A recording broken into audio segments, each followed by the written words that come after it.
നമസ്കാരം. സംസ്ഥാനത്ത് ഒറ്റപ്പെട്ട ഇടങ്ങളിൽ ഇടിമിന്നലോട് കൂടിയ മഴയ്ക്ക് സാധ്യതയുണ്ട് എന്ന് കാലാവസ്ഥാ നിരീക്ഷണ കേന്ദ്രത്തിന്റെ മുന്നറിയിപ്പ് വന്നിരിക്കുകയാണ്. അടുത്ത 3 മണിക്കൂറിൽ പാലക്കാട് ജില്ലയിൽ ഒറ്റപ്പെട്ട ഇടങ്ങളിൽ നേരിയ മഴയ്ക്ക് സാധ്യതയുണ്ട് എന്നാണ് കേന്ദ്ര കാലാവസ്ഥാ വകുപ്പ് അറിയിച്ചിരിക്കുന്നത്. അതേസമയം നാളെ 3 ജില്ലകളിൽ ഓറഞ്ച് അലേർട്ട് പ്രഖ്യാപിച്ചിരിക്കുകയാണ്. ഇടുക്കി, എറണാകുളം, തൃശൂർ ജില്ലകളിലാണ് ഓറഞ്ച് അലേർട്ട് ഉള്ളത്.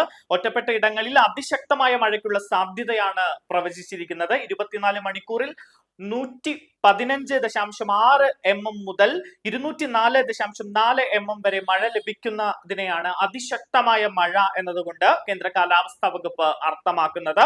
കൊല്ലം, പത്തനംതിട്ട, ആലപ്പുഴ, കോട്ടയം, പാലക്കാട്, മലപ്പുറം, കോഴിക്കോട്, വയനാട് ജില്ലകളിൽ നാളെ യെല്ലോ അലേർട്ടാണ് കേന്ദ്ര കാലാവസ്ഥാ വകുപ്പ് പുറപ്പെടുവിച്ചിരിക്കുന്നത്. ഒറ്റപ്പെട്ട ശക്തമായ മഴയ്ക്കുള്ള സാധ്യതയാണ് പ്രവചിക്കപ്പെട്ടിരിക്കുന്നത്. 24 മണിക്കൂറിൽ 64.5 മില്ലിമീറ്റർ മുതൽ 115.5 മില്ലിമീറ്റർ വരെ മഴ ലഭിക്കുന്ന സാഹചര്യത്തെയാണ് ശക്തമായ മഴ എന്നതുകൊണ്ട് അർത്ഥമാക്കുന്നത്. ഇടിമിന്നലോട് കൂടിയ മഴയാണ് പ്രതീക്ഷിക്കുന്നത്. മറ്റന്നാൾ വിവിധ ജില്ലകളിൽ യെല്ലോ അലേർട്ടും പ്രഖ്യാപിച്ചിട്ടുണ്ട്.